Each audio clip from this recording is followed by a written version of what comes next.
ఇవాళ కోర్టులో ఏదైతే ఢిల్లీ లిక్కర్ పాలసీ విషయంలో పెట్టినటువంటి తప్పుడు కేసును సంపూర్ణంగా కోర్టు కొట్టివేస్తూ తీర్పిచ్చిందో దానికి మన భారత న్యాయ వ్యవస్థకు మనస్ఫూర్తిగా మేము ధన్యవాదాలు తెలియజేస్తా ఉన్నాం.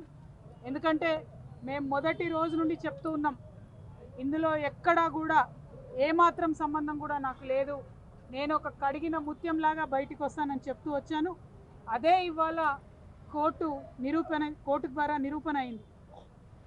మరి కోర్టు ఏదైతే కుట్రపూరితమైన ఈ కేసు ఉందో ఆ కుట్రలన్నింటినీ ఛేదిస్తూ కంప్లీట్గా ఆర్గ్యుమెంట్సే ఫాల్స్ ఉన్నాయని చెప్పి బేషరతుగా ఆ కేసులో ఉన్న వాళ్ళందరికీ కూడా మరి విడుదల చేయడం అనేది, క్లీన్ చీట్ చేయడం అనేది మనస్ఫూర్తిగా స్వాగతిస్తూ ఉన్నాం. కాకపోతే బాధ అవుతూ ఉన్నది.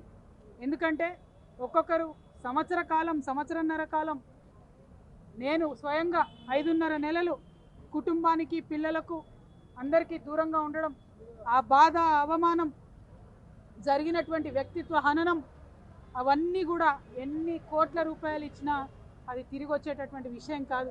ఎంత సమయం జరిగినా ఆ నష్టం మాకు, మా కుటుంబానికి జరిగిందన్నమాట వాస్తవం. అయితే ఆ కఠిన సమయంలో నాతో పాటు డబ్బులు ఉన్నా లేకున్నా ప్రతి హియరింగ్కి ఇక్కడ ఉన్న మా అక్క చెల్లెలు, అన్నదమ్ములు అందరూ కూడా ఢిల్లీ వరకు వచ్చి నాకు మద్దతుగా ఇచ్చి, నైతిక స్థైర్యాన్ని ఇచ్చి, ఇక్కడ నా పిల్లలు ఒంటరిగా ఉన్నప్పుడు వారికి అండగా నిలిచినటువంటి ప్రతి ఒక్కరికి కూడా నేను హృదయపూర్వకంగా ధన్యవాదాలు తెలియజేస్తా ఉన్నాను. ప్రత్యేకించి మా అమ్మకు, మా నాన్నకు, మా అత్తమ్మకు, మా మామయ్యకు, మా మొత్తం భర్త తరఫున కుటుంబానికి అందరికీ కూడా నేను హృదయపూర్వకంగా ధన్యవాదాలు తెలియజేస్తున్నాను, పాదాభివందనాలు తెలియజేస్తూ ఉన్నాను. మీరు ఇచ్చినటువంటి బలంతోనే ఆ జైల్లో 5.5 నెలలు కూడా నేను పిల్లలు లేకపోయినా కన్నీళ్లు దిగమింగుకొని కర్తవ్యాన్ని గుర్తు చేసుకొని గడిపినానని చెప్పి ఈ సందర్భంగా తెలియజేస్తున్నాను. మరి ఇవన్నీ జరుగుతూ ఉంటే ఇవాళ కేటీఆర్ అన్నగారి ట్వీట్ ఇవ్వడం జరిగింది. ఇప్పటి వరకు మేము పైన రైతు కమిషన్లో మరి మా గద్వాల రైతన్నల సమస్యలు, నిజామాబాద్ ఎర్రజొన్నల సమస్యలు, ఖమ్మం పామాయిల్ రైతుల సమస్యలు, ఇట్లా అనేక రకాలైనటువంటి సమస్యలను పైన వివరించి రావడం జరిగింది. ఎందుకంటే నేను పదే చెప్పినాను, ఈ అంశం నన్ను ప్రజాసేవ చేయడంలో ఆపదు, నేను ఎత్తుకున్నటువంటి మార్గానికి ఈ కేసులు ఇవి అడ్డంకి కాదని చెప్పినాం. ఇవాళ కేసు తీర్పు వచ్చినప్పటికి కూడా మా కార్యకర్తలతో సంబరాలు చేసుకొని మళ్ళీ మా పని మీద మేము రావడం జరిగింది. రైతన్నల విషయాలు అనేకం రైతు కమిషన్కి వివరించడం జరిగింది. మరి వివరించి బయటకు వస్తున్నటువంటి సందర్భంలో కేటీఆర్ అన్నగారి ట్వీట్ని నేను చూడడం జరిగింది. అందులో వారు మరి ఒక పక్క కంగ్రాచులేషన్స్ చెప్తూనే ఇంకొక పక్క మా ప్రభుత్వం పడిపోవడానికి ఈ కేసే కారణం అన్నట్టుగా అర్థం వచ్చేలాగా వారు ట్వీట్ చేయడం జరిగింది. ఇవాళ నేను పొద్దున్నుండి బీఆర్ఎస్ పార్టీ సోషల్ మీడియా ఏదైతే అనేక రకాలైనటువంటి కమెంట్స్ చేస్తూ ఉన్నారో, ఏదైతే మొత్తం బీఆర్ఎస్ పార్టీ ఇక్కడ రాష్ట్రంలో ఓడిపోవడానికి ఈ కేసే కారణమని ఒక ట్విస్ట్ ఇచ్చే ప్రయత్నం చేస్తూ ఉన్నారో, వాళ్ళందరినీ కేటీఆర్ రామారావు గారిని సూటిగా నేను ఒక ప్రశ్న అడుగుతా ఉన్నా. నా మీద కేసు పెట్టింది ఎందుకోసం? పార్టీ కోసం కాదా? ఈ మాట కేసీఆర్ గారు చెప్పలేదా? మరొకవేళ నా మీద కేసు పెట్టింది పార్టీ కోసమే అని మీ అందరికీ తెలిసి ఉంటే ఇవాళ మీరు ఏదైతే ట్వీట్ చేసిండ్రో అది నిజమే అయితే నేను జైలుకి వెళ్ళేంత వరకు కూడా ఒక్కసారి కూడా మీరు ప్రెస్ మీట్ పెట్టకపోవడం ఎందుకు? కేసీఆర్ గారు ప్రెస్ మీట్ పెట్టకపోవడం ఎందుకు? ఇంకా పెద్ద నాయకులు ఎవరు కూడా మాట్లాడకపోవడం ఎందుకు? అంటే ఆనాడేమో నేను ఒంటరిగా ఫేస్ చేసుకోవాలి, పార్టీ సోషల్ మీడియా కనీసం సపోర్ట్ చేయదు.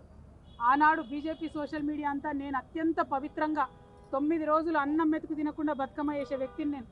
అత్యంత పవిత్రంగా నేను బతుకమ్మ ఎత్తుకొని ఈ జాతి సంస్కృతిని చాటి చెప్పినటువంటి బిడ్డను నేను. ఆ బతుకమ్మ ప్లేస్లో లిక్కర్ బాటిల్ పెడితే బీఆర్ఎస్ పార్టీ సోషల్ మీడియా ఆనాడు ఏమైంది? మీరు ఆనాడే ఎదుర్కొని ఉంటే ఈ గతి పట్టేదా బీఆర్ఎస్ పార్టీకి? బీఆర్ఎస్ పార్టీ అసెంబ్లీ ఎన్నికల్లో ఓడిపోవడానికి నేను కారణమా? ఒకసారి ప్రజలు కూడా రివైండ్ బటన్ దయచేసి నా కోసం ప్రెస్ చేసి ఆలోచన చేయాలి. ఆనాడు ఉన్న అంశాలు ఏంటిది? ఇండ్లు ఇవ్వలేదన్న అంశం, ఉద్యోగాలు ఇవ్వలేదన్న అంశం, దోపిడీదారులకు టికెట్లు మార్చమని ఎంతమంది మొత్తుకున్నా మార్చకుండా వాళ్ళనే మళ్ళీ ప్రజల మీద రుద్దాలనేటటువంటి చేసిన ప్రయత్నం, ఈ అంశాలు కాదా ఆనాడు చర్చలో ఉన్నాయి? అన్నిటికన్నా ఎక్కువ అహంకారం అనేటటువంటి అంశం కాదా చర్చలో ఉన్నది? ఇవాళ వచ్చినటువంటి తీర్పుని మీకు అనుగుణంగా మలుచుకొని బీఆర్ఎస్ పార్టీ ఓటమిని నా మెడలో వేయాలని చూస్తున్నారు. ఇది కరెక్ట్ కాదు కేటీఆర్ గారు. మీరు ప్రజలకు జవాబుదారీగా ఉండాలి. You are living in a denial my dear brother.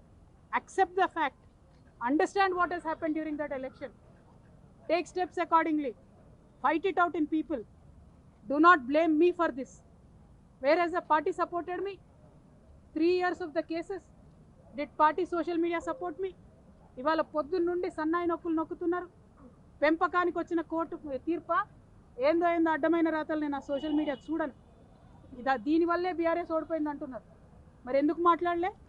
నేను పార్టీ కోసం కాదా జైలుకి పోయింది? మీకు తెలియదా ఏం జరిగిందో వెనకాల? నా మెడలో పార్టీ ఓటమిని వేయాలని చూస్తే ప్రజలు కూడా హర్షించరు. ఇవాళ నేను కోరేది ఒక్కటే, నిజాలు చెప్పండి దయచేసి. నేను ఆనాడు నిజమే చెప్పి నాకు సంబంధం లేదని ఇవాళ న్యాయస్థానం కూడా నా నిజాన్ని సమర్థించింది. రేపు 2 నెలల్లో నేను కొత్త పార్టీ పెట్టబోతా ఉన్నా.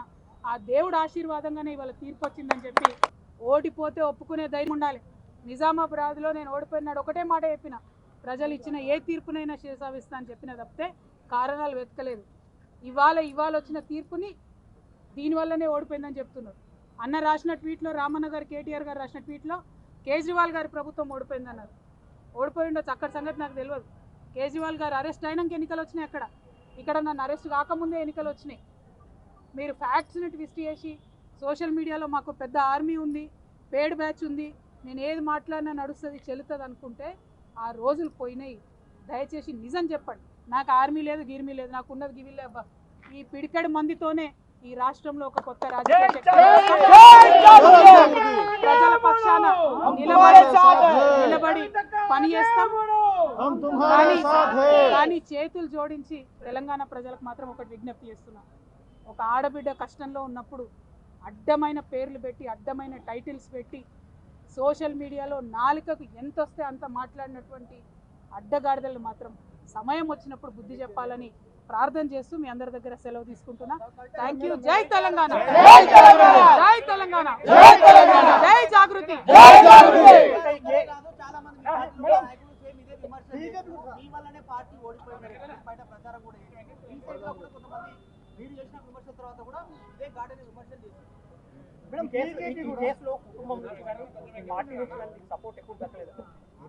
మేడం బీజేపీ కూడా కవిత బయట ఉన్న ఒకటే, లోన ఉన్న ఒకటే, దానివల్ల ప్రయోజనం లేదు అనేది ఒకటి. రెండో అంశం ఏంటంటే కేటీఆర్ ఏ అంశం అయితే లేవనెత్తిందో బీజేపీ కూడా సేమ్ అదే అంశాన్ని లేవనెత్తుతున్నారు. ఇది ఆధారాలు లేకపోవడము, కోర్టు చెప్పడము, చెప్పినంత మాత్రాన నిర్దోషి కాదు, ముందుంది ముసళ్ళ పండుగ అనేది కూడా బీజేపీ చెప్తుంది. బీజేపీ బీఆర్ఎస్ ఒకటి అనడానికి అంతకన్నా నిదర్శనం ఏం లేదు. మీరే చెప్తున్నారు ప్రూఫ్, నేను ఇచ్చే అవసరం లేదు. ఒకటి. 2, ఇవాళ రేపు అబద్ధం చెప్పి తప్పించుకోవడం చాలా కష్టం.